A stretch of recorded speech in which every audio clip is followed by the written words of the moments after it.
चौकात उभा राहायला ठॉय करतोय, कुणी धाब्यावर बसला तो पण ठॉय करतोय।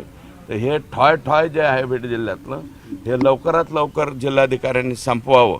पुढच्या 8 ते 15 दिवसाच्या आत जिल्हाधिकाऱ्यांनी याच्यावरती संपूर्ण कारवाई जर नाही केली तर निश्चितपणे मी त्यांना बोलून आलोय की दुर्दैव आहे, ते आमचे मित्र आहेत, परंतु त्यांच्यावरती सुद्धा कारवाई करावी अशा प्रकारची दुर्दैवी मागणी आम्हाला करायची वेळ येऊन देऊ नये।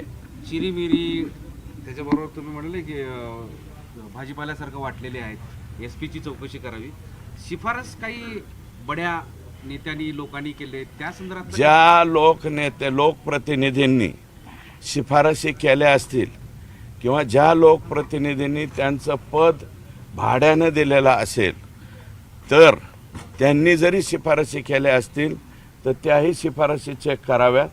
शिफारसी ऑन रेकॉर्ड आहेत का ऑफ द रेकॉर्ड आहेत, मग त्या SP ची चौकशी लागल्याच्या नंतर ते SP सांगतील ना कुणाचा फोन आलता।